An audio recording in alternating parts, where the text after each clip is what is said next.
Bună ziua! Bine ați venit în bucătăria mea! Astăzi vă prezint o rețetă de paste cu carne de porc, ciuperci și măsline.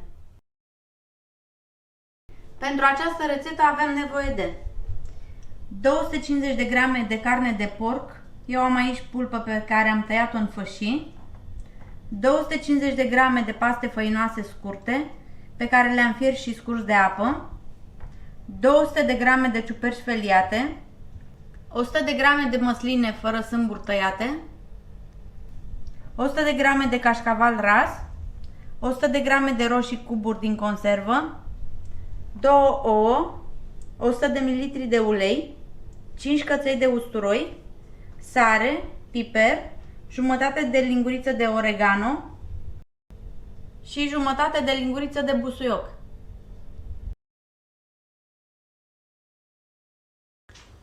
Am pus o tigaie pe foc în care punem 50 de ml de ulei.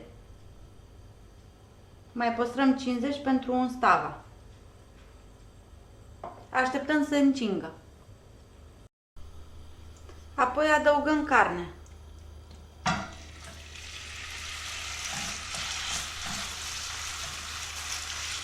O lăsăm până ce se rumenește.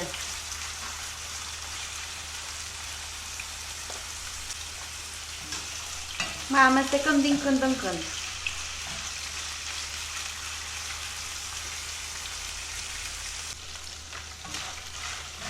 După ce s-a rumenit, adăugăm ciupercile. Amestecăm și mai lăsăm un minut.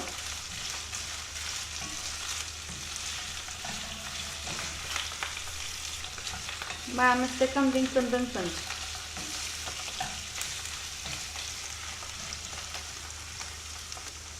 Radem și usturoiul.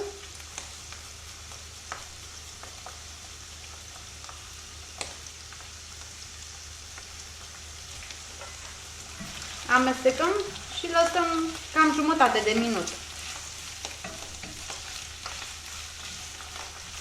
Amestecăm în continuu pentru ca usturoiul să nu se ardă. Vrem doar să-și elibereze aroma. Apoi adăugăm apă caldă cât să acopere ciupercile și carnea. Amestecăm.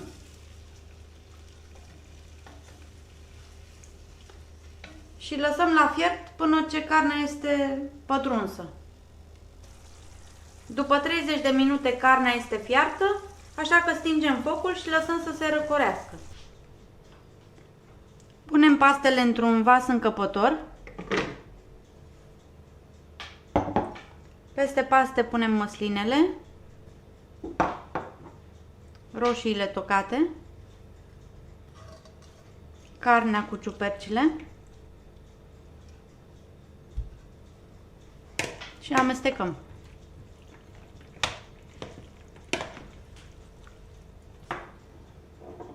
Peste ouă punem oregano, busuioc, piper proaspăt măcinat,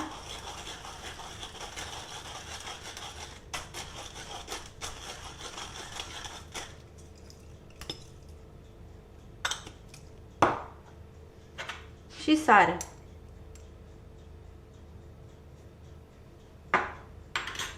Pune sare și piper după gust. Eu am pus o linguriță de sare, o linguriță de piper. Și le amestecăm, le batem.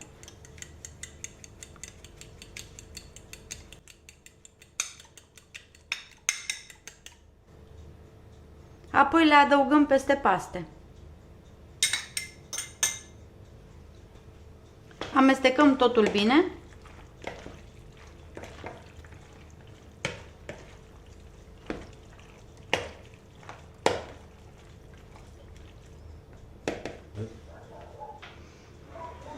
Am aici un vas de iena pe care îl ung cu puțin ulei.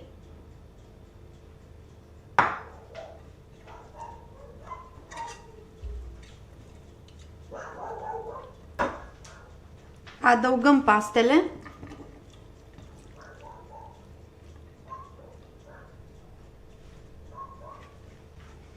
Nivelăm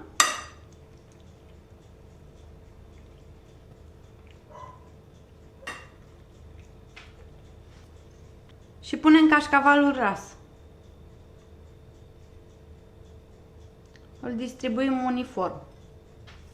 Luăm vasul și îl punem la cuptorul preîncălzit la 180 de grade.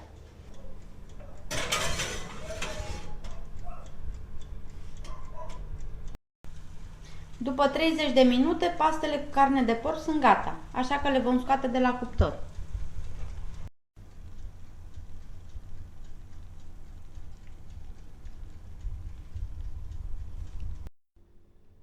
Vă mulțumesc că ați urmărit rețeta de azi. Dacă vă plac rețetele mele, vă puteți abona la canalul meu dacă nu ați făcut-o până acum și poate dați și un like rețetelor care vă plac. Pentru dumneavoastră este gratis, dar pe mine mă ajută foarte mult.